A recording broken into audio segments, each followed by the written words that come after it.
नमस्कार साथियों, आपका बहुत बहुत स्वागत है दैनिक समसामयिकी 2023 में। और हम आज देख रहे हैं 26 मार्च का श्री गणेश हम करेंगे। जैसा कि आप सभी जान रहे हैं कि कल जो है माँ चंद्रघंटा की पूजा की गई और आपने आसमान में ये नज़ारे भी देखे। नवरात्रि का पावन उत्सव चल रहा है, हर जगह त्यौहार के रूप में नवरात्रि मनाई जा रही है। आरती कीर्तन भजन हर जगह चल रहे हैं। तो आप सभी को भी नवरात्रि की हार्दिक बधाई। और हम लोग दोस्तों करंट अफेयर के साथ साथ में स्टैटिक जीके की ये महत्वपूर्ण क्लास आपको डेली देखना है। दोस्तों चैनल पे नए हैं तो सब्सक्राइब कर लीजिए और पीडीएफ चाहिए तो हमारे चैनल को ज्वाइन कीजिए। दोस्तों देखिए कि न्यू डेवलपमेंट बैंक की नई प्रमुख चुनी गई ब्राजील की पूर्व राष्ट्रपति डिल्मा रूसेफ। डिल्मा रूसेफ कौन है भाई साहब? तो डिल्मा रूसेफ एक ऐसी महिला हैं जो ब्राजील की 3 बार राष्ट्रपति रह चुकी हैं। इन्हें आपको याद रखना है। और जो हमारा न्यू डेवलपमेंट बैंक है इसके बारे में आपको जानना बहुत जरूरी है। जो हम जिसे किस नाम से जानते हैं, जिसे हम लोग एनडीबी कहते हैं, इसी का फुल फॉर्म क्या होता है? New development bank. तो न्यू डेवलपमेंट बैंक की जो अभी क्या है प्रमुख चुनी गई हैं वो कौन है? ब्राजील की पूर्व राष्ट्रपति। अब ये आप इन राष्ट्रपति महोदय को ऐसे मत समझिए, ये भाई साहब ये अर्थशास्त्री हैं और एक विख्यात अर्थशास्त्री हैं। ये जो राष्ट्रपति महोदया रह चुकी हैं कहाँ की, और इनकी फोटो जब आप देखेंगे तो लगेगा कि वाकई में क्या शेरनी है। देखने का अंदाज देखिए आप। जो है ये जो है हमारी जो एनडीबी है, न्यू डेवलपमेंट बैंक जो है, ये न्यू डेवलपमेंट बैंक की ये प्रमुख चुनी गई हैं। इन्हें आपको थोड़ा सा याद रखना है। न्यू डेवलपमेंट की नई प्रमुख बनी ब्राजील की पूर्व राष्ट्रपति डिल्मा रूसेफ। तो ये एक राजनेता नहीं दोस्तों, राजनेता से पहले एक बहुत अच्छे स्तर की विख्यात ये अर्थशास्त्री रह चुकी हैं। हमारी जो है कौन? New development bank. New development bank हमने हमारी क्यों कहा? हमने हमारी इसलिए कहा कि जो ब्रिक्स हमारे जो देश हैं, ब्रिक्स समूह में शामिल देश कौन कौन से हैं? आप जानते हैं ब्राज़ील, रूस, इंडिया, चाइना, ठीक है, साउथ अफ्रीका। इन देशों को जो मिलाकर ब्रिक्स बनता है, इस ब्रिक्स की हेड कौन है भैया? तो ये ब्रिक्स हमारे जो है हमारा संगठन है और इसी संगठन का जो हेड बनाया गया है ये एक जो है छोटे मोटे व्यक्ति नहीं, एक प्रख्यात अर्थशास्त्री महोदया को बनाया गया है। और भाई साहब देखिए कि पूरी हमारी जो है हमारी एशिया महिलाओं के लिए समर्पित है। कि और अब एनडीबी का हमने जो है ब्राज़ील की पूर्व राष्ट्रपति को क्या बना दिया गया है? प्रमुख बना दिया है। तो हमने जो है इसे हम सभी को याद रखना है। एनडीबी की नई प्रमुख कौन होंगी? तो न्यू डेवलपमेंट बैंक की नई प्रमुख होंगी डिल्मा रूसेफ को याद रखना है। फोटो देखने के बाद तो लगता ही है ना कितने ध्यान से आपको देख रही हैं। आइए आगे बढ़ते हैं, ठीक है। अब ये आपको दोस्तों देखिए 45 से 48 किलोग्राम वर्ग में 22 साल की नीतू घणघस ने महिला विश्व मुक्केबाजी चैंपियनशिप में स्वर्ण पदक जीत लिया है भाई साहब। कल अभी हमने इनको आपको बताया था कि पहुंच चुकी हैं और देखिए कब ये स्वर्ण जीतती हैं। तब ये स्वर्ण पदक किसने जीत लिया है? नीतू घणघस का नाम आपको याद रखना है दोस्तों। ये हैं कितने साल की भाई साहब? तो ये 22 साल की क्या है, जो है बॉक्सर हैं नीतू घणघस। इन्होंने शनिवार को महिला विश्व मुक्केबाजी चैंपियनशिप 2023 में सबसे कम कैटेगरी है ये 45 से 48 किलोग्राम भार वर्ग में स्वर्ण पदक जीत लिया है दोस्तों। इन्होंने हराया किसको? ये आपको बहुत ध्यान रखना है। मंगोलिया की लुत्से खान अलात सेंग सेंग को हराया है। भाई इनका नाम भी बड़ा उल्टा सीधा रहता है। अलातांग सेंत सेंग को हरा दिया है किसने? हमारी नीतू ने। नीतू ने किसको हराया? तो मंगोलिया की लुत्से खान को। आप याद रखिएगा, लुत्से खान आपको याद रह जाएंगी। लुत्से खान को हरा के क्या जीत लिया है भाई साहब? तो इन्होंने जो है महिला विश्व मुक्केबाजी चैंपियनशिप को जीत लिया है। ये आप देख पा रहे हैं। देखिए ये हमारे देश की आन बान शान शेरनियाँ हैं, क्या नाम रोशन कर पा रही हैं। स्मार्ट स्टडी की तरफ से इनको बहुत बहुत बधाइयाँ, बहुत बहुत बधाई कि इन्होंने क्या जीता? महिला विश्व मुक्केबाजी चैंपियनशिप में इनका नाम है नीतू और इन्होंने जीत लिया है स्वर्ण पदक। तो स्वर्ण पदक जीतने के लिए नीतू जी को हार्दिक बधाई। स्मार्ट स्टडी क्लासेस 77 की तरफ से।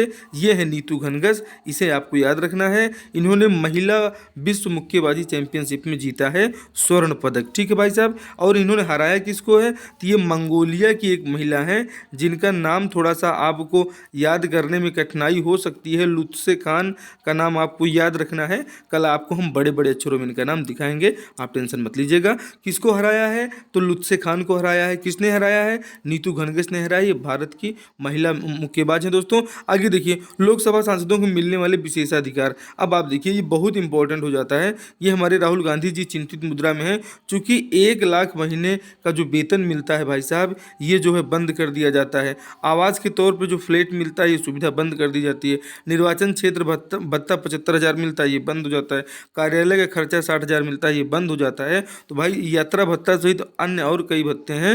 ये चीज़ें जो है लोकसभा सांसदों को मिलने वाले विशेषाधिकार हैं। तो इसके लिए हमने इसको लिया यहाँ पे। चूंकि अभी आप जान रहे हैं कि राहुल गांधी जी कहाँ से सांसद हैं, तो ये वायनाड से सांसद हैं। वायनाड कहाँ पड़ता है? केरल में। और एक मानहानि के मामले में 2 साल की जो है राहुल गांधी जी को जो है सजा हुई है, और इसी सजा के मामले में इनकी लोकसभा की सदस्यता को रद्द कर दिया गया है। तो ऑप्शन में अमेठी आएगा, तो अमेठी आपको नहीं लगाना, चूंकि अमेठी से अब सांसद नहीं रहे हैं। ठीक है भाई साहब, आगे देखते हैं दोस्तों। सीआरपीएफ के 84वें स्थापना दिवस समारोह का आयोजन छत्तीसगढ़ के जगदलपुर में किया गया। ये देखिए, छत्तीसगढ़ के जगदलपुर में अमित शाह जी यहाँ पधार चुके हैं, और ये केंद्रीय गृह मंत्री जो हमारे अमित शाह हैं, ये सीआरपीएफ चूँकि सबसे ज़्यादा नक्सल समस्या में हमारे यहाँ से जो है करीब 756 लोग जो है इनके शहीद हो चुके हैं सीआरपीएफ के छत्तीसगढ़ की नक्सल समस्या को खत्म करने के लिए। तो इसलिए सीआरपीएफ ने कहा कि केंद्रीय गृह सहकारिता मंत्री श्री अमित शाह के नेतृत्व में जो है दोस्तों केंद्रीय रिजर्व पुलिस बल ने क्या किया, सीआरपीएफ जिसका फुल फॉर्म होता है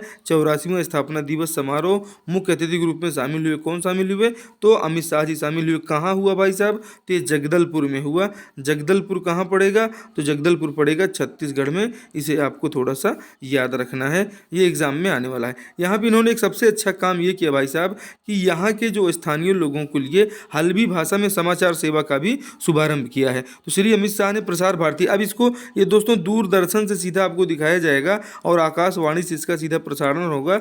ये दोस्तों एक साप्ताहिक समाचार होगा, ठीक है, ये साप्ताहिक समाचार है और हमारे हल्बी भाषी लोगों के लिए बेहद ही खास है, चूँकि बस्तर की स्थानीय बोलियों में मुख्य बोली कौन सी है? हल्बी बोली है। ठीक है भाई साहब, यहाँ पे हल्बी, गोंडी, भतरा ये सब बोली जाती हैं, तो इनके बारे में आप थोड़ा सा ध्यान रखिएगा। इन्होंने क्या किया है कि हल्बी भाषा में अब ये समाचार जो है प्रसारित होंगे। कहाँ से प्रसारित होंगे? तो ये हमारी जो है दिल्ली सेवा से प्रसारित होंगे। इसके लिए भी बारंबार बधाई। तो क्या महत्वपूर्ण हो जाता है एग्जाम में आने वाला कि स्थानीय भाषा का हल्बी समाचार पत्र ये जो है प्रकाशित तो नहीं होगा, ये प्रसारित होगा कहाँ से? आकाशवाणी से प्रसारित किया जाएगा सप्ताह में 1 दिन। ठीक है, तो हल्बी भाषा वालों के लिए ये महत्वपूर्ण न्यूज़ है। देश दुनिया की जो है सारी खबरें उनको मिल पाएंगी उनके घर पर उनकी भाषा में। दोस्तों, पृथ्वी से टकराए 6 साल का सबसे शक्तिशाली सौर तूफान, इसे national oceanic and atmospheric administration ने इस तूफान को G4 की श्रेणी में रखा है। दोस्तों, तीव्रता के लिहाज से ये दूसरा सबसे बड़ा ग्रेड है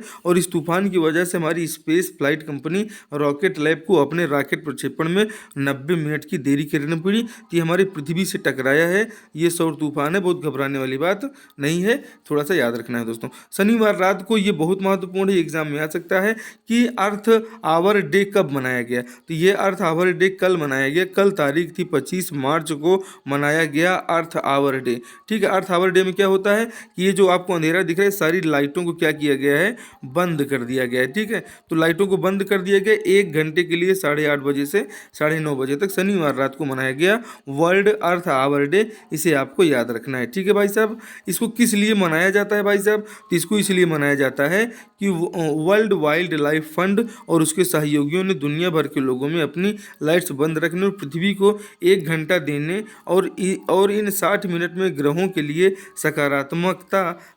सकारात्मक करने की अपील है। यह दोस्तों अभियान 2007 से शुरू किया गया था, इसे आपको याद रखना है। ठीक है, ये जो अर्थ आवर डे है, ये अभियान कब से शुरू किया गया है? तो 2007 से शुरू किया गया है। 1 घंटा हमें अपनी लाइट को बंद करके ये समय हमें अपनी पृथ्वी को देना है। ठीक है, छत्तीसगढ़ के कांकेर में दिखा शुक्र ग्रह और चांद ग्रह एक सीध में। आप देख रहे हैं, ये वाली पिक्चर की हम बात कर रहे हैं। ये जो पिक्चर आप यहाँ पे देख पा रहे हैं, ये जो पिक्चर हमने शुरू में आपको दिखाया था, भारत और दुनिया के कई हिस्सों में शुक्रवार को रात चांद और शुक्र का दुर्लभ संयोग दिखा।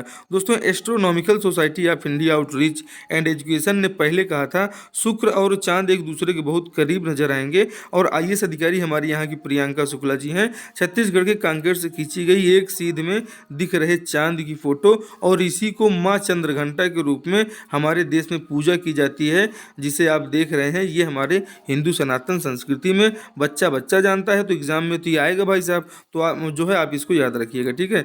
ये बहुत ही महत्वपूर्ण ये नज़ारा जो आप देख पा रहे हैं, ये छत्तीसगढ़ में खींचा गया है। दोस्तों, सौरमंडल का सबसे बड़ा तूफान बृहस्पति ग्रह का ग्रेट रेड स्पॉट 150 साल पहले की तुलना में छोटा हो गया। ये पहले दोस्तों बहुत बड़ा था ये वाला स्पॉट, और ये क्या हो गया है, छोटा हो गया है। तो घट रहा है सौरमंडल के सबसे बड़े तूफान का आकार। ये आकार पूछा गया है, कई बार एग्जाम में आया है। सौरमंडल का सबसे बड़ा तूफान का नाम क्या है, तो बृहस्पति ग्रह पर स्थित है, और इसी का नाम है ग्रेट रेड स्पॉट। इसे आपको याद रखना है। बृहस्पति के ग्रेट रेड स्पॉट को सौरमंडल का क्या कहा जाता है, सबसे बड़ा तूफान कहा जाता है। इसका आकार घट रहा है। 150 साल पहले जो रिकॉर्ड किया गया था उसकी आकार में अभी क्या है, ये छोटा दिख रहा है। यहाँ पे आप देख रहे हैं, ये दोनों फोटोज को ये दिखाया जा रहा है यहाँ पे। इसे थोड़ा सा आप ध्यान में देखिए, ठीक है। ये है आपका घट रहा है सौरमंडल के सबसे बड़े तूफान का आकार। तो ये आप देख सकते हैं कहाँ पे है, तो बृहस्पति ग्रह पर है। दोस्तों, यात्रियों से 1 करोड़ से ज़्यादा जुर्माना वसूलने वाली पहली महिला टिकट कलेक्टर बनी कौन भैया, तो इनका नाम है रोजलिन ओरे कैया मैरी। भाई साहब बहुत खतरनाक है। पहले आप देख लीजिए, फिर इनके बारे में हम आपको बताते हैं। ये देखिए, ट्रेन में जब आप सो रहे होते हैं, ये देखिए यहाँ पे देखिए, ट्रेन में आप सो रहे हैं और अचानक से टीटी महोदय आ जाएं, तो इतना नींद डिस्टर्ब होता है भाई साहब। और ऊपर से टिकट है तो अच्छी बात है, सोते रहो बेटा। और टिकट नहीं है भाई साहब, तो ये बिना जुर्माना लिए छोड़ेंगे नहीं। ये दो है दोस्तों, 1 करोड़ से ज़्यादा जुर्माना वसूलने वाली ये रेलवे की पहली महिला टिकट कलेक्टर बन चुकी हैं। इन्हें आपको थोड़ा सा याद रखना है। तो चूँकि ये इतनी ईमानदार हैं भाई साहब, ये आपको जगाएंगी। और बताइए अगर आपको परेशानी कभी नहीं हुई हो कि नहीं हुई हो, अगर हुई हो तो ठीक है, नहीं हुई तो आप बताइएगा। कभी न कभी ये वाक़या देखने को मिलता है। और बहुत नींद आई रहती हो, जब महोदया जगा देती हैं, टिकट है तो भाई बच गए, और नहीं है तो भाई साहब पूरी नींद खराब हो जाती है। आइए देखते हैं आगे क्या है महत्वपूर्ण। ये दोस्तों क्या है, इनके देखिए, दक्षिण रेलवे की ये मुख्य टिकट निरीक्षक हैं रोजनिल ओरेकाया मेरी। अनियमित और बिना टिकट वाले यात्रियों से 1.3 करोड़ का जुर्माना वसूल करने वाली पहली महिला टिकट निरीक्षक बन गई हैं। तो जो है रेलवे ने इनको सम्मानित भी किया है। इसे आपको थोड़ा सा याद रखना है। दोस्तों, अगला प्रश्न देखिए, ministry of environment forest and climate change द्वारा अरावली पर्वत श्रृंखला के आसपास 5 किलोमीटर के क्षेत्र को बफर बनाए जाने के लिए अरावली ग्रीन वॉल परियोजना का शुभारंभ किया है। ये आप याद रखिएगा। ये किस लिए किया है, क्योंकि अरावली पर्वत पे जो है दोस्तों, ये जो है यहाँ पर अरावली पर्वत के जो आसपास का क्षेत्र है, इसको जो है एकदम हरित बनाए रखने के लिए ऐसा किया जा रहा है, ठीक है। ये देखिए बहुत महत्वपूर्ण है। लोकसभा में पारित हुआ वित्त विधेयक, राष्ट्रीय पेंशन प्रणाली की समीक्षा के लिए एक समिति का गठन किया जाएगा। ये वित्त विधेयक बहुत महत्वपूर्ण होता है, इसे आप याद रखिएगा। ये जो है लोकसभा में वित्त विधेयक जो है 2023 पारित हो गया है। इसमें जो खास क्या है, इसमें राष्ट्रीय पेंशन प्रणाली की समीक्षा के लिए एक समिति का गठन किया जाएगा। और दोस्तों, फ्यूचर एंड ऑप्शन कॉन्ट्रैक्ट की बिक्री पर प्रतिभूति लेन देन में 25% तक की बढ़ोतरी कर दी गई है। तो इसे थोड़ा सा आपको ध्यान रखना है। और क्या क्या खास हुआ है दोस्तों, तो इसमें डेट म्यूचुअल फंड पर long term capital gain tax में बेनिफिट को हटाना शामिल है। वहीं ऑनलाइन गेमिंग पर टीडीएस 1 अप्रैल से लागू करने की बात की गई है। तो ऑनलाइन गेमों पर टीडीएस कब से लागू होगा, तो ये 1 अप्रैल 2023 से लागू हो जाएगा। इसे आपको याद रखना है। दोस्तों, लोकसभा से पारित वित्त विधेयक 2023 की मुख्य बातें हमने आपको बताई, जो आपने देखा। ये कब पारित हुआ, तो ये कल पारित हुआ है। 25 मार्च की तारीख आपको याद रखना है, ये परीक्षा में पूछी जा सकती है। वित्त विधेयक की खास बातें क्या है, कि राष्ट्रीय पेंशन प्रणाली की समीक्षा के लिए इसमें एक समिति का गठन किया जाएगा। अगला देखिए भाई साहब, कितना महत्वपूर्ण प्रश्न है और आपकी परीक्षा में आया है कि नहीं आया है, ये बताइए।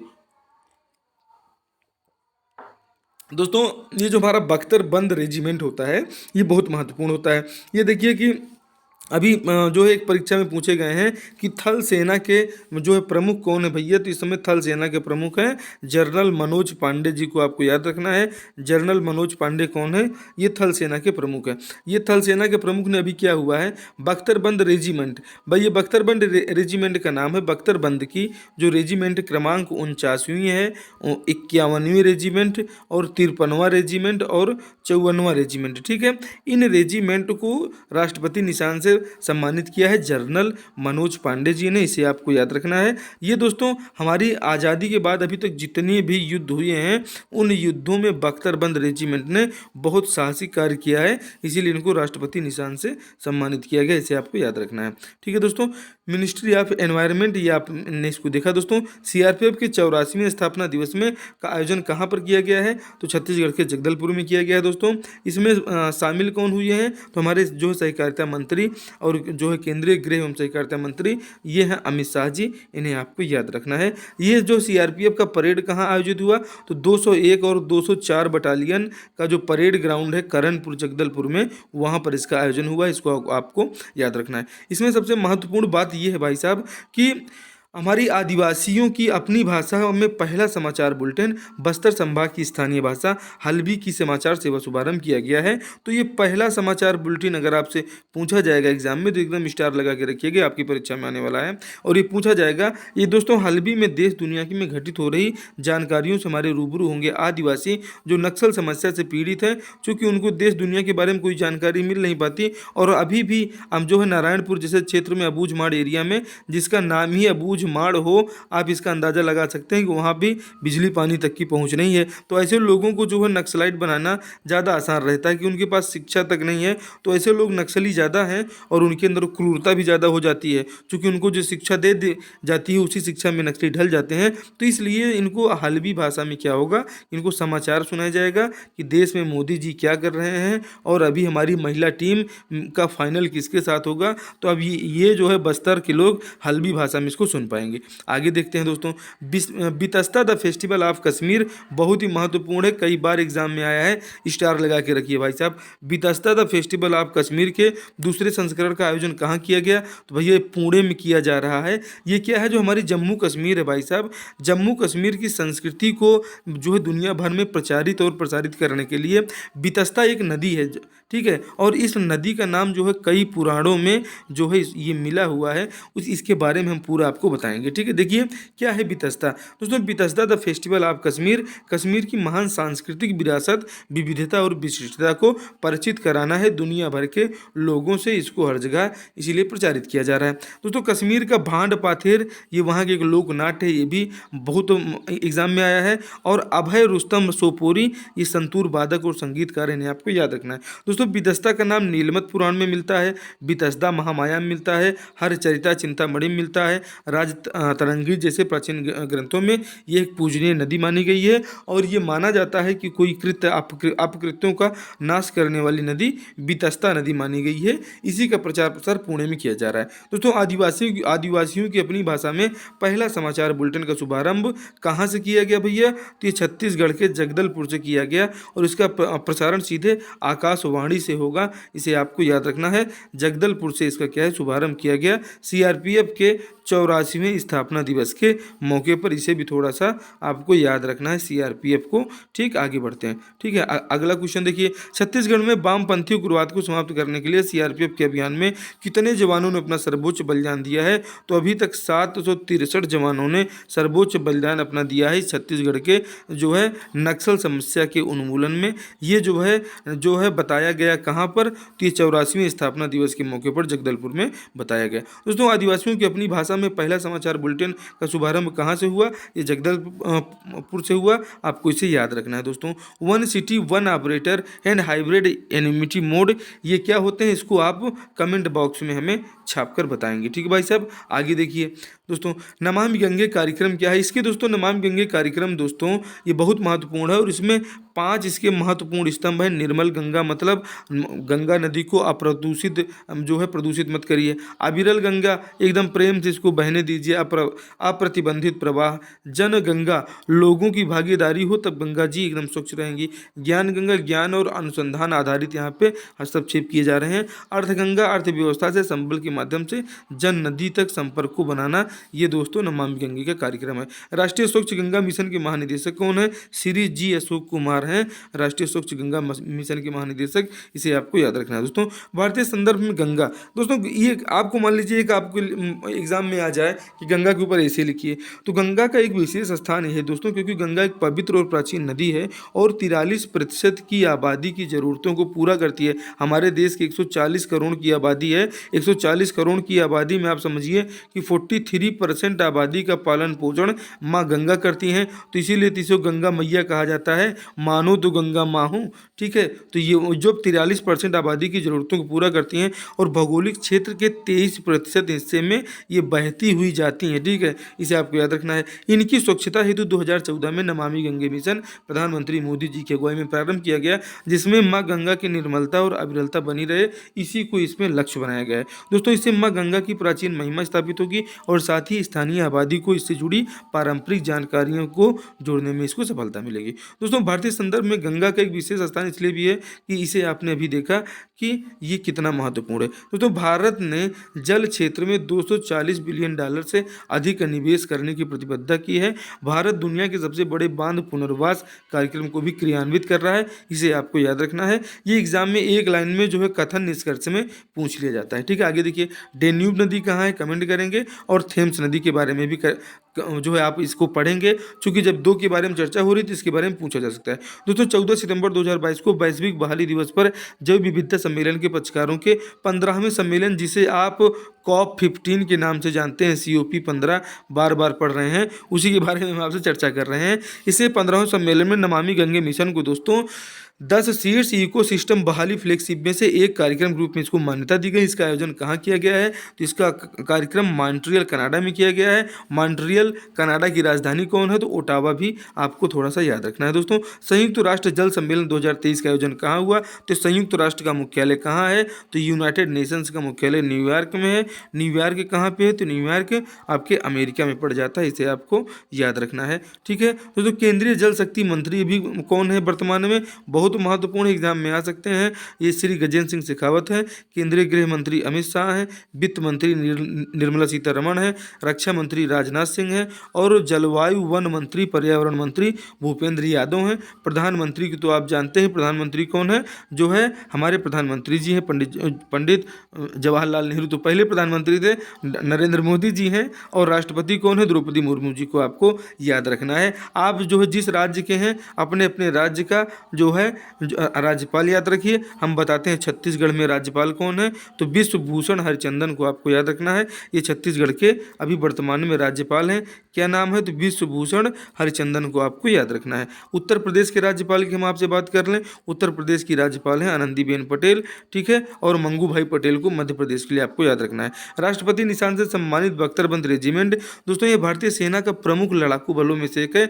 देश की आज़ादी के बाद हुए युद्धों के दौरान बख्तरबंद रेजिमेंटों ने असाधारण वीरता और साहस का जो है दृढ़ता का प्रदर्शन किया है, इसीलिए इनको राष्ट्रपति के निशान से सम्मानित किया गया है। थल सेना प्रमुख वर्तमान में पूछ लिया जाए कौन है, तो मनोज पांडे जी को बताइएगा। इन्होंने 25 मार्च को बख्तरबंद रेजिमेंट की 49वीं 51वीं 53वीं 54वीं रेजिमेंट को राष्ट्रपति निशान से सम्मानित किया है, इसे थोड़ा सा आपको याद रखना है। Ministry of environment forest and climate change द्वारा अरावली पर्वत श्रृंखला के आसपास 5 किलोमीटर क्षेत्र को बफर बनाए जाने के लिए अरावली ग्रीन वॉल परियोजना का शुभारंभ किया है, इसे आपको थोड़ा सा याद रखना है, क्योंकि एग्जाम में डायरेक्ट पूछा जा सकता है, ठीक है। कि ये प्रोजेक्ट क्या है दोस्तों, ये प्रोजेक्ट है वन मंत्रालय में भूमि क्षरण और मरुस्थलीकरण से निपटने के लिए देश भर में ग्रीन कॉरिडोर जो तैयार किया जाना है, उसी के विजन के तहत अरावली का ये कार्य किया जा रहा है। आपने देखा कि नीतू घनघस ने क्या जीता, तो विश्व महिला मुक्केबाजी में जीता है स्वर्ण पदक, इसे आपको याद रखना है। कॉमनवेल्थ गेम में जो है नीतू घनघस ने कौन सा पदक जीता था, तो ये जो है स्वर्ण पदक इन्होंने जीता था, इन्हें आपको याद रखना है। और हम आपको बताएंगे रिलायंस इंडस्ट्री लिमिटेड ने बी श्रीकांत को कंपनी का नया मुख्य वित्तीय अधिकारी आपको याद रखना है, तो अब बी श्रीकांत इसके मुख्य वित्तीय अधिकारी हो जाएंगे, किसके, तो ये हमारा जियो कंपनी के, इन्हें आपको याद रखना है दोस्तों। भारत का रुपया हो रहा है ग्लोबल, कल की जो है आप रिवीजन देखिए, ये ग्लोबल हो रहा है, 18 देशों के दरवाजे खुले हैं दोस्तों। और महिला प्रीमियर लीग की पहली हैट्रिक बनाने वाली गेंदबाज वांगली बनी, वांगली के बारे में आपको याद रखना है, मुंबई इंडियंस की हैं। महिला प्रीमियर लीग का पहला final match Mumbai Indians intelligence और दिल्ली कैपिटल्स के बीच खेला जाएगा। वाराणसी कैंट स्टेशन में दोस्तों गोंदवालिया तक 3.5 किलोमीटर लंबा देश का पहला पब्लिक अर्बन ट्रांसपोर्ट रोपवे खोला जाएगा। ये दोस्तों एकदम परफेक्ट एग्जाम में आने वाला है, इसलिए हमने कहा इसका रिवीजन आप जरूर करिए। देखिए आप आगे दोस्तों, ये रिवीजन सेशन आप लगातार देखते चलें। और ये वाराणसी कैंट स्टेशन से गोंदवालिया तक 3.5 किलोमीटर लंबा देश का पहला पब्लिक अर्बन ट्रांसपोर्ट रोपवे। दोस्तों इसको आप जो है एक लगभग में याद रखेंगे तो ये आपको याद रहेगा, इसलिए हमने आपसे ये कहा कि ये 3.75 है भाई साहब, ये 75 किलोमीटर है, तो इसे आपको याद रखना है। दोस्तों ये क्या है, देश का पहला पब्लिक अर्बन ट्रांसपोर्ट रोपवे है, इसे आपको इसे थोड़ा सा याद रखना है। ठीक है, आगे देखिए क्या है खास बात। कनाडा के पीएम है कौन भाई साहब इस समय, जो है जस्टिन ट्रूडो है। जस्टिन ट्रूडो कनाडा के पीएम है, इन्हें आपको थोड़ा सा याद रखना है। और दोस्तों धारा 8 की उपधारा 2 के तहत राहुल गांधी को लोकसभा सदस्यता को क्या किया गया है, खत्म किया गया है, इसे आपको ये याद रखना है। ये धारा, ये जो जितनी भी धाराएं हमने इसमें बताया है दोस्तों, ये सभी क्या है, इन्हीं से संबंधित हैं। कि अगर आप धारा 8(2) में कहा गया है जमाखोरी, मुनाफा, खाने पीने की चीज़ें, मिलावट, जो है दहेज निषेध अधिनियम के तहत अगर आपको दोषी ठहराया गया है और 6 महीने की सजा मिली है, तब भी आपकी जो है लोकसभा की सदस्यता आपकी क्या है, अगर आप सांसद हैं तो आप सांसद पद से हटा दिए जाएंगे। इसी में धारा 8(3) के तहत यह कहा गया है कि किसी व्यक्ति को दोषी ठहराया जाता है तो उसे 2 साल या उससे अधिक की सजा मिलती है तो वह सदन के सदस्य बनने के योग्य नहीं रह जाता है। इसलिए राहुल गांधी जी की सदस्यता को खत्म किया गया है। इससे पहले बहुत लोगों को खत्म किया गया है। दोस्तों इसके अलावा एक अधिनियम और है, उसके बारे में भी हम बताएंगे, जन प्रतिनिधित्व कानून। इससे पहले देखिए लालू प्रसाद यादव जी, आजम खान हो गए, ये एक और खान साहब हैं, ये सबको हटाया गया है इनके पद से, इन्हें आप थोड़ा सा याद रखिएगा। इसी को देख के ये पीएम साहब हैं जो है, ये भी एक भारतीय मूल के पीएम हैं, इनका नाम है ऋषि सुनक। ऋषि सुनक जी जो है भी ब्रिटेन के कहाँ हैं, ब्रिटेन के पीएम हैं, जिसको हम लोग गुलाम बनाए थे, आज उसका हमारा भारतीय ही प्रधानमंत्री बन बैठा है। कितनी खुशी की बात है कि नहीं, लेकिन भारत के लिए कुछ कर नहीं रहे हैं भाई साहब ये। ठीक है, आगे देखते हैं हम लोग, ये आगे आज की न्यूज़ खास है दोस्तों। इसमें खास क्या था कि 2019 का ये मामला था मोदी सरनेम को लेकर। उन्होंने ये कहा था भाई साहब कि ये जो है, जिसमें नीरव मोदी थे, ललित मोदी से जुड़ा हुआ एक मामला, जिसे टिप्पणी इन्होंने कहा था कैसे सभी जो है सरनेम मोदी है, तो इसे आप देख लीजिएगा भाई साहब। 2 साल की जेल हो चुकी है, तो डर तो आजकल सभी को लग रहा है। कोर्ट के इस फैसले ने राहुल गांधी को लोकसभा की सदस्यता पर संकट जो नहीं मंडराया है, सदस्यता चली गई है। ये जो है कल की जो खास न्यूज़ है कि ऑटो वाले ने कहा भाई साहब कि व्हाट्सएप मैसेज में भेजने में डर लगता है कहीं गिरफ्तार न करने। ये केजरीवाल जी की पीड़ा बता रही है। पीड़ा तो भाई सभी को है। और ये हुआ क्या है भाई साहब, तो कहाँ से सज़ा मिली है, तो सूरत की एक अदालत द्वारा 2 साल की सज़ा दी गई है, ये आपको ध्यान देना। इससे पहले संसद जो है रशीद मसूद और जेडीयू लोकसभा सांसद लालू प्रसाद यादव, जेडीयू के सांसद जगदीश शर्मा की सदस्यता रद्द हुई है। और इसी क्रम में राहुल गांधी जी जो है, इनकी भी सदस्यता रद्द हुई है। तो बहुत परेशान होने की आवश्यकता नहीं है। एक हमारा अगर न्यायालय खास है तो इसीलिए जो है इनका नाम भी इस सूची से हटा दिया गया। इसे थोड़ा सा आपको याद रखना है भाई साहब। देखते हैं फीफा वुमेन्स वर्ल्ड कप 2023 का आयोजन कहाँ किया जाएगा, तो दोस्तों ऑस्ट्रेलिया और न्यूजीलैंड में किया जाएगा। ऑप्शन 1 आपका इसमें सही हो जाएगा। दोस्तों फीफा के प्रेसिडेंट अभी कौन है, तो गैनी इन्फेंटिनो को आपको याद रखना है। सबके बारे में हम आपको बताएंगे, थोड़ा सा देखते चलिए। हाल ही में मुख्यमंत्री सुखविंदर सिंह सुक्खू द्वारा हिमाचल प्रदेश की पर्यटन राजधानी किस शहर को बनाए जाने का निर्णय लिया है, तो कांगड़ा को आप याद रखना है। कांगड़ा को, कुल्लू, लाहौल स्पीति, शिमला, ये यहीं के जिले हैं, इन्हें भी थोड़ा सा दिमाग में रखिएगा। दोस्तों न दुख न तकलीफ तो क्या खाक मजा है जीने में, बड़े बड़े तूफान थम जाते हैं जब आग लगी हो सीने में। जब कुछ करने की तमन्ना है तो भाई मेहनत तो थोड़ा सा आपको करना पड़ेगा। ऑस्ट्रेलिया के institute of economics and peace द्वारा जारी ग्लोबल टेररिज्म इंडेक्स 2023 में भारत कौन से स्थान पर है, तो भारत के स्थान बहुत अच्छा नहीं, हम 23वें स्थान पर हैं, ठीक, वो 13वें स्थान पर। ठीक है भाई साहब। Central bank of the year 2023 का पुरस्कार किस बैंक को मिला, नेशनल बैंक ऑफ यूक्रेन को मिला है। और central bank of the governor का पुरस्कार अगर आपसे पूछ लिया किसे मिला है, तो हमारे भारत के गवर्नर कौन है, आरबीआई के शक्तिकांत दास जी को मिला है। इन्हें आपको याद रखना है। ठीक है, गवर्नर ऑफ द 2023 का पुरस्कार। दोस्तों उत्तराखंड की शीतकालीन राजधानी किस शहर को बनाए जाने का निर्णय लिया गया है, देहरादून को। यहाँ के मुख्यमंत्री आपसे पूछ लिए जाए तो मुख्यमंत्री को बता दीजिएगा कौन है, पुष्कर सिंह धामी का नाम आपको याद रखना है। पुष्कर सिंह धामी भी उत्तराखंड के क्या हैं, सीएम साहब हैं। आगे देखते हैं दोस्तों, चीनी यात्री हुएनसांग के अनुसार सम्राट अशोक ने छत्तीसगढ़ के किस स्थान पर बौद्ध स्तूपों का निर्माण कराया था? तो सिरपुर में इसका निर्माण कराया था। ये छत्तीसगढ़ एग्जाम वाले इसको ध्यान रखेंगे। संयुक्त राष्ट्र विकास कार्यक्रम के वैश्विक प्रमुख कौन है? अचीम स्टेनर, इन्हें आपको याद रखना है। मुख्य चुनाव आयुक्त कौन है? पूछ लिया जाए तो आप बता दीजिएगा, हमारे राजीव कुमार है। हमारे नीति आयोग के सीईओ कौन है भाई साहब? तो सुब्रमण्यम जी हैं। और शक्तिकांत दास को गवर्नर ऑफ द जो है 2023 के पुरस्कार से सम्मानित किया गया है, गवर्नर ऑफ द जो है ईयर 2023। ठीक है, आगे देखिए, ICUN की स्थापना कब होती है भाई साहब? तो ये जो हमारा ICUN है, इसकी स्थापना जो होती है 5 अक्टूबर 1948 को होती है फ्रांस में। इसका मुख्यालय ग्लेड स्विट्जरलैंड में है। IUCN आप यहाँ पे देख पा रहे हैं। आगे हम देखते हैं अगले खास न्यूज क्या है आज की दोस्तों। विश्व मौसम विज्ञान संगठन कई बार एग्जाम में आ रहा है। 23 मार्च 1950 इसका गठन हुआ, मुख्यालय जिनेवा में है। वायुमंडल की दशा और व्यवहार का अध्ययन करना विश्व मौसम विज्ञान संगठन का मुख्य कार्य है। और पृथ्वी सम्मेलन दोस्तों, ये जो ब्राजील की राजधानी रियो डी जेनेरियो में हुआ था 1992, इसी को पृथ्वी का पहला शिखर सम्मेलन कहा जाता है। ये ब्राजील की राजधानी रियो जेनेरियो में हुआ था। और यहीं की हैं, यहीं की कौन सी हैं? यहीं की पूर्व जो हमारी राष्ट्रपति रह चुकी हैं जो है, उन्हीं को क्या बनाया गया है? तो उन्हीं को जो हमारी NDB है जो है, NDB का न्यू डेवलपमेंट बैंक का प्रमुख बनाया गया। ब्राज़ील की पूर्व राष्ट्रपति, उनका नाम आपसे पूछ लिया जाए तो नाम क्या बताएंगे? नाम उनका बता दीजिएगा, डुल्मा रूसेफ। ठीक है, डुल्मा रूसेफ उनका नाम है। ये नाम भी आपको याद रखना है। ये ब्राज़ील की पूर्व क्या है? राष्ट्रपति हैं। और ये राष्ट्रपति महोदया क्या है? अभी NDB की न्यू डेवलपमेंट बैंक की क्या है? प्रमुख बनी है। न्यू डेवलपमेंट बैंक किसकी बैंक है?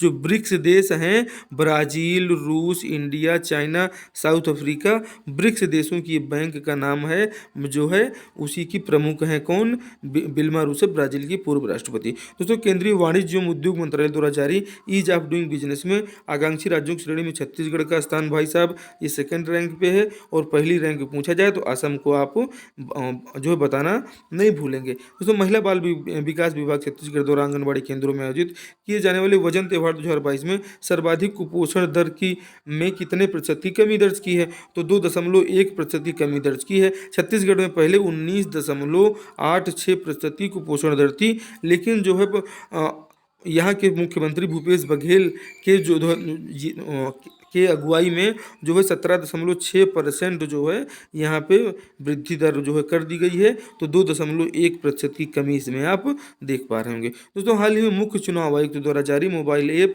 सक्षम का संबंध किससे है? विकलांगों के लिए है। इसे आपको थोड़ा सा याद रखना है। हाल ही में चुनाव आयोग द्वारा कितनी उम्र से अधिक मतदाताओं के लिए वोट फ्रॉम होम की व्यवस्था जो शुरू की गई है, ये वोट फ्रॉम होम की व्यवस्था आप देख पा रहे होंगे। दोस्तों, आप चैनल पर नए हैं तो चैनल को सब्सक्राइब कर लीजिए। और बेल आइकन अगर आपने अभी तक प्रेस नहीं किया है भाई साहब, तो बेल आइकन आप इसमें प्रेस कर दीजिए। और इसीलिए आपको बार बार घंटी सुनाई दे रही है। 80 साल से ज़्यादा के लोग जो हैं, ये जो क्या है, 80 साल से ज़्यादा के लोग क्या हैं, इनको घर बैठे जो है चुनाव की सुविधा इनको कराई गई है। प्रेसिडेंट कलर से किसे राष्ट्रपति महोदय ने सम्मानित किया? तो द्रौपदी मुर्मू जी ने INS द्रोणाचार्य को सम्मानित किया है। अग्निवीरों के पहले बैच का पासिंग आउट परेड दोस्तों आज दोस्तों नहीं, इसका 28 मार्च 2023 को होने वाला है। इसे आपको थोड़ा सा याद रखना है। एशिया की पहली महिला लोको पायलट कौन है? इनका नाम है भाई साहब सुरेखा यादव जी को आपको याद रखना है। ये पहली लोको पायलट है। और 1988 में भारत ही नहीं, एशिया की पहली महिला ट्रेन ड्राइवर है सुरेखा यादव को आपको याद रखना है। ये महाराष्ट्र के निवासी हैं। और अगर आपसे पूछ लिया जाए वंदे भारत एक्सप्रेस ट्रेन की पहली महिला ड्राइवर कौन है, तो ये भी सुरेखा यादव हैं। ये वंदे भारत ट्रेन कब चली थी? तो साल 2019 में चली थी। कहाँ से चली थी? तो नई दिल्ली से लेके बनारस तक चली थी। वाराणसी आपको याद रखना है। ठीक है, आगे बढ़ते हैं। दोस्तों, स्विस संगठन IQ एयर द्वारा जारी वर्ल्ड एयर क्वालिटी रिपोर्ट 2022 में दुनिया का सबसे प्रदूषित शहर माना गया है लाहौर पाकिस्तान को। दूसरे नंबर पे आता है होतान चीन। तीसरे नंबर पे आता है हमारा भिवाड़ी हरियाणा का। और चौथे नंबर पर हमारा राष्ट्रीय राजधानी क्षेत्र दिल्ली एकदम बना हुआ है लगातार, आपको याद रखना है। दोस्तों, ऑस्कर अवार्ड 2023 से सम्मानित best documentary film the elephant whispers के डायरेक्टर कौन है? इसके डायरेक्टर है गुनीत मोंगा और कार्तिकी गोजाल्विस को आपको याद रखना है। ये फिल्म दोस्तों तमिलनाडु में जो है तमिलनाडु के दो बुजुर्ग लोग हैं, वहीं पे एक हाथी पार्क है। वहीं के हाथी को जो है क्या माना गया था, ये एक कहानी है एक लावारिस हाथी को पालन पोषण करने की। जो इसके दोनों बुजुर्ग लोग पालन को पोषण करते हैं उनका नाम बोमन और बेल्ली था, जिन्हें ऑस्कर अवार्ड मिला है। इस ऑस्कर अवार्ड को आपको याद रखना है। पूरी जानकारी आपके सामने रख दी गई है। स्टॉकहोम इंटरनेशनल पीस द्वारा रिसर्च इंस्टीट्यूट द्वारा जारी रिपोर्ट में 2018 से 2022 के मध्य सर्वाधिक हथियार आयात करने वाले देश में दूसरा स्थान किसका है, तो दूसरा स्थान तो जो है किसका हो जाता है, सऊदी अरब का हो जाता है। लेकिन पहला स्थान अगर पूछ लिया जाए तो आप भारत को भूलना नहीं। ठीक है। ऑस्कर अवार्ड 2023 में जो है द व्हेल फिल्म के लिए ब्रेंडन फ्रेजर को सर्वश्रेष्ठ अभिनेता का पुरस्कार दिया गया है। ऑस्कर अवार्ड 2023 बहुत इंपॉर्टेंट है। हम आपको पद्मश्री सम्मान के बारे में भी बताएंगे। इस क्लास को आप एंड तक देखिएगा। ठीक है भाई साहब, ये टोटल कितने हस्तियों को मिला वो भी हम बताएंगे। ऑस्कर अवार्ड 2023 में फिल्म RR का जो गाना है, ये RR गाने का जो नाटू नाटू गाना है, इसे ओरिजिनल सॉन्ग कैटेगरी में क्या मिला है, ऑस्कर अवार्ड मिला है। इसको SS राजमौली ने क्या किया है, इस फिल्म को जो है निर्देशित किया है। और MM किरवानी ने इस गाने को कंपोज किया है, नाटू नाटू गाना को। ठीक है दोस्तों, ऑस्कर अवार्ड 2023 में बेस्ट फिल्म का अवार्ड किसे मिला है, film everything everywhere all at once को। इसकी जो अभिनेत्री मिशेल योह इनका नाम हो जाएगा। मिशेल योह को क्या मिला है, तो मिशेल योह को मिला है बेस्ट अभिनेत्री का अवार्ड, और बेस्ट फिल्म का award everything everywhere all at once को मिला है। ऑस्कर अवार्ड ये जो है ये फिल्म जीत चुकी है। ठीक, आगे देखिए भाई साहब, कल का रिवीजन देख लीजिए क्या महत्वपूर्ण है। दुनिया का पहला 3D प्रिंटेड रॉकेट पृथ्वी कक्षा पहुंचने में हुआ विफल भाई साहब। ये देखिए महत्वपूर्ण चीज़ें हमने लिया है इसमें।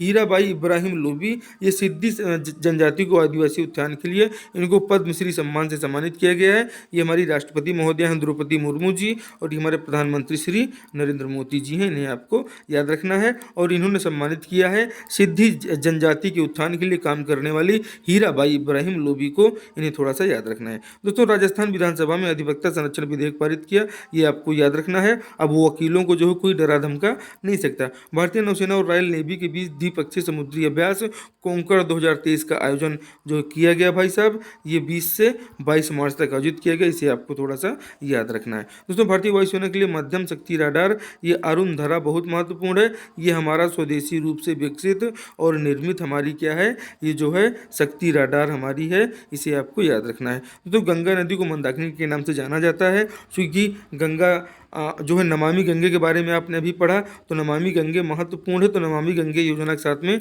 आपको गंगा नदी के बारे में जानना चाहिए कि गंगा नदी का पहले नाम मंदाकिनी था। दोस्तों, गंगा नदी का जो उद्गम होता है ये बृहद हिमालय के गंगोत्री ग्लेशियर के गोमुख नामक स्थान से होता है, इसे आपको थोड़ा सा याद रखना है। दोस्तों, ये भारत की सबसे लंबी नदी है जो 2510 किलोमीटर लंबी है, इसे भी थोड़ा सा आपको याद रखना है। और इसकी जो सहायक नदियां हैं भाई साहब, एक पूरी श्रृंखला है इनके सहायक नदियों की माँ गंगा का। यमुना सहायक नदी, सोन, रामगंगा, शारदा, गोमती, गंडक, कोसी, घाघरा, दामोदर। अब आप देखिए कि जो कोसी नदी है, इसी कोसी नदी को क्या कहते हैं भाई साहब, इसी कोसी की नदी को बिहार का शोक एग्जाम में पूछा जाता है। तो बिहार का शोक किस नदी को कहते हैं, कोसी नदी को कहते हैं। दामोदर नदी को कहाँ का शोक कहते हैं, आप कमेंट करके बताइएगा। घाघरा नदी की जो है आसपास कौन सा युद्ध हुआ था। और ये जो शारदा नदी है, इसका उद्गम कहाँ हुआ था, यमुना नदी का उद्गम कहाँ हुआ था। और सबसे बड़ा बांध किस नदी पर है। तो आपको अगर खाली गंगा की सहायक नदियाँ आप पूरी पढ़ लेते हैं भाई साहब, तो हम आपको एक क्लास लेकर आ रहे हैं जिसमें गंगा की सभी सहायक नदियों को एक साथ हम आपको रिवीजन करा देंगे। आप एग्जाम में जाइएगा सीधे 1 नंबर अपना पक्का करके जाइएगा जो नदियों से पूछे जाते हैं। ठीक है, आगे बढ़ते हैं। तो गंगा नदी में पाए जाने वाले जलीय जीव को डॉल्फिन जिसे कहते हैं, इसे राष्ट्रीय जलीय जीव घोषित किया गया है, इसे थोड़ा सा याद रखना है। और दोस्तों, बृहद हिमालय के बंदरपुर चोटी से यमुना नदी का उद्गम होता है, यमुनोत्री ग्लेशियर से। ये गंगा की सबसे बड़ी सहायक नदी है और इसकी लंबाई 1365 किलोमीटर है। ये प्रयागराज उत्तर प्रदेश में संगम पे क्या होती है, ये मिल जाती है माँ गंगा में, यहीं पे लगता है कुंभ मेला, आपको याद रखना है। आगे बढ़ते हैं। यमुना की सहायक नदी जो चंबल नदी है भाई साहब, ये उत्तर की ओर प्रवाहित होती है, आपको ध्यान दे लेना है, ऐसे उत्तर की ओर चलती है। ठीक है, और ये भारत की सबसे बड़ी नदी अपवाह तंत्र जो है वो दामोदर नदी अपवाह तंत्र है, और सबसे बड़ा नदी बेसिन इसी दामोदर नदी अपवाह तंत्र को माना जाता है। दोस्तों, बिहार का शोक आप जानते हैं कोसी नदी को कहा जाता है, और ये स्थान परिवर्तन के कारण दोस्तों प्रायः बिहार में बाढ़ आ जाया करती है। ये बहुत ही जो है ये ये गलत बात है, चूँकि इसे ठीक किया जा सकता है। ठीक है, आप इसके बांध का अच्छे से चारों तरफ निर्माण कराइए, देखते हैं फिर कैसे अपना ये जो है स्थान बदल लेती है। जब सुएज नहर का निर्माण हो सकता है, सुएज नहर का राष्ट्रीयकरण हो सकता है, पूरे पहाड़ पर्वत को काट कर जो है एक महाद्वीप को दूसरे महाद्वीप से मिलाया जा सकता है, तो बिहार की कोसी नदी में ये जो बार बार बाढ़ आती है, तो ये क्या इस समस्या को दूर नहीं किया जा सकता भाई साहब? बिल्कुल दूर किया जा सकता है, लेकिन बिहार की नीतीश सरकार जो है फुर्सत इसको मिले तब तो। ये लालू और इन लोग तो आपस में ही परेशान है भाई साहब। देखिए, ब्रह्मपुत्र नदी सर्वाधिक जल प्रवाहित करने वाली नदी है। इसकी सहायक नदियाँ पूछ ली जाती हैं, तो इसकी सहायक नदी है ब्रह्मपुत्र नदी की, इसका नाम है लोहित, और दूसरी का नाम आपको दिबांग के नाम से याद रखना है। और तिस्दा आपको याद रखना है, तिस्दा और नोवा नदियाँ जो है यहीं पर हैं। तिस्दा नदी जो है तमिलनाडु के बीच में जो है क्या है, ये तमिलनाडु के बीच में जल क्या है, इनका विवाद है तिस्ता नदी को लेकर। आइए बताते हैं क्या है दोस्तों। ये सबसे खास बात नर्मदा नदी की है, मध्य प्रदेश में मामा की नगरी वाली में, कि ये ज्वारनद मुख का निर्माण करती है, ये डेल्टा का निर्माण नहीं करती है। ये तो आपको याद ही होगा, कई बार एग्जाम में पूछा गया है। और जो हमारी ये सतपुड़ा है भाई साहब, ये विंध्याचल पर्वत के बीच में बहती है। और दोस्तों इंदिरा गांधी बांध जो है इसी नर्मदा नदी पर है, इसे आपको याद रखना है। दोस्तों हरिद्वार, पटना, वाराणसी, कानपुर, ये दो हैं चारों शहर महत्वपूर्ण एग्जाम में आते हैं, तो इसलिए आपको याद रखना है। ये सब कहाँ गंगा नदी के किनारे बसे हुए हैं। और नासिक जो हमारा शहर है, ये गोदावरी नदी के तट पर तो बसा है, आप जानते हैं। और दिल्ली, मथुरा, आगरा, ये यमुना नदी के बारे में हमने बात किया, इसलिए यमुना नदी के बसे उसके किनारे बसे शहरों के बारे को भी आपको याद रखना है। तो हरिद्वार, पटना, वाराणसी, कानपुर गंगा नदी हो जाता है, नासिक गोदावरी हो जाता है, दिल्ली, मथुरा, आगरा यमुना नदी के तट पर स्थित है। ये हमें जानना चाहिए। गोदावरी नदी की जब चर्चा हो गई तो हमें ये जान लेना चाहिए कि इसका नदी त्रियंबकम की पहाड़ी महाराष्ट्र से हुआ था। महाराष्ट्र के मुख्यमंत्री भी जान लेना चाहिए कि एकनाथ शिंदे यहाँ के मुख्यमंत्री हैं, और यहाँ के राज्यपाल जो कौन है, तो वो आप हमें कमेंट करके बताइएगा। छत्तीसगढ़ से वो भी बेचारे गए हैं, रमेश बेस को हम भूल कैसे सकते हैं? ठीक, भूलेंगे नहीं। ठीक है, आगे देखिए, 1465 किलोमीटर गोदावरी नदी की लंबाई है। दक्षिण की गंगा के नाम से गोदावरी नदी को जाना जाता है, इसीलिए हमने पूछा था। ये सब गंगा की सहायक नदियों को आपको याद रखना है। कृष्णा नदी क्या है भाई साहब? ये इसका उद्गम दोस्तों महाबलेश्वर की पहाड़ी महाराष्ट्र से होता है। मूसी, तुंगभद्रा, कोयना इसकी सहायक नदियां हैं। ब्रह्मगिरी की पहाड़ी कर्नाटक से कृष्णा नदी का उद्गम होता है। और ये जो है दोस्तों, ये कर्नाटक वाला एरिया आपको याद रखना है, हम्पी का क्षेत्र। और दोस्तों चैनल पे नए हैं तो सब्सक्राइब कर लीजिए। और हमारी करंट अफेयर वाली क्लास डेली अपलोड हो रही हैं। हिस्ट्री वाली क्लास देखिए, हिंदी की क्लासेस लगातार हम चैनल पे चल रही हैं, कॉन्स्टिट्यूशन। और जो चैनल पे दोस्तों सब्जेक्ट वाइज हम मॉक टेस्ट लेके आ रहे हैं, मॉक टेस्ट भी आप लोग अटेंड करिए। आप एग्जाम दिलाइए और बताइए कि उसमें आपको एकदम परीक्षा जैसा अनुभव होगा, उसे आपको दिलाना है दोस्तों। मांडवी नदी गोवा में बहती है, और ये थमीरा अब रानी नदी तमिलनाडु में बहती है भाई साहब। और इसी पे आप देखिए कि जो कावेरी जल विवाद है, ये कर्नाटक, तमिलनाडु और पुदुचेरी के बीच में कावेरी जल विवाद है। दक्षिण भारत की गंगा कावेरी नदी को कहते हैं। और चूंकि अयोध्या बहुत चर्चा में है, इसलिए आपको जान लेना चाहिए कि अयोध्या में माँ गंगा नहीं बहती हैं। अयोध्या जो है सरयू नदी के तट पर है, भगवान राम की नगरी अयोध्या। ठीक है, इसे आपको याद रखना है। ठीक है, और छत्तीसगढ़ की भिलाई की रहने वाली, अब देखिए ये महत्वपूर्ण है। ये जो है पद्मश्री सम्मान मिला है छत्तीसगढ़ की भिलाई की उषा वार्ले को। ये पंडवानी गायिका हैं, ये एग्जाम में आ सकते हैं, इसलिए हम आपको डेली इसका रिवीजन करा रहे हैं। आगे देखिए भाई साहब, दोस्तों वनडे विश्व कप 2023 का आयोजन कहाँ होगा? तो इसका आयोजन भारत में होगा, भारत के 12 शहरों में होगा। ये दोस्तों 5 अक्टूबर से 19 नवंबर तक ये खेला जाएगा, इसे आपको याद रखना है। और आगे देखिए, पीतल नक्काशी के लिए दोस्तों दिलशाह हुसैन को मिला जो है पद्मश्री सम्मान, इसे आपको याद रखना है। क्या मिला? पद्मश्री सम्मान मिला है। ये राष्ट्रपति द्रौपदी मुर्मू जी ने प्रदान कर रही हैं। थर्ड यान हमारा जो चंद्रयान 3 है, और आदित्य L1 मिशन दोस्तों इसी साल इसका लॉन्च हो जाएगा मध्य समय में जो है। और छत्तीसगढ़ में पंडवानी और पंथी कलाकार उषा वार्ले को किस सम्मान से सम्मानित किया गया? पद्मश्री से सम्मानित किया गया है, इसे आपको याद रखना है। बालकृष्ण दोषी को वास्तुकार थे ये दोस्तों, इनको मरणोपरांत पद्मश्री से सम्मानित किया गया। आगे देखिए भाई साहब, हाल ही में निम्न में से कर्नाटक किस पूर्व मुख्यमंत्री को पद्म विभूषण सम्मान से सम्मानित किया गया है? तो ये हमारे एस.एम. कृष्णा को आपको याद रखना है। पद्म विभूषण सम्मान से इनको सम्मानित किया गया है। पद्मश्री अवार्ड टोटल दोस्तों 106 लोगों को प्रदान किया गया है पद्मश्री सम्मान, और 91 पद्मश्री, 6 पद्म विभूषण और 9 लोगों को पद्म भूषण सम्मान मिला। इसे आपको दिमाग में बैठा के रखना है दोस्तों। ये आपको याद रखना है। छत्तीसगढ़ की पंडवानी गायिका उषा वार्ले को जो है मिला है पद्मश्री, और 6 लोगों को पद्म विभूषण मिला, जिसमें एस.एम. कृष्णा और आदित्य बिड़ला ग्रुप समूह के कुमार मंगलम बिड़ला महत्वपूर्ण हो जाते हैं। गायिका सुमन कल्याणपुर पद्म भूषण के लिए महत्वपूर्ण हो जाती हैं, एग्जाम में आने वाले हैं। विश्व जल दिवस कब मनाया जाता है? तो 22 मार्च को मनाया जाता है। इसे आपको थोड़ा सा याद रखना है। विश्व जल दिवस 2023 की थीम क्या है? एक्सीलरेटिंग चेंज, ये आपको याद रखना है। आज की क्लास कैसी लगी? 26 मार्च बेहद ही खास रहा। कल मिलते हैं आपसे महत्वपूर्ण सेशन में। आप डेली क्लास को लाइक कीजिए, शेयर कीजिए और सब्सक्राइब कीजिए। जय हिंद, जय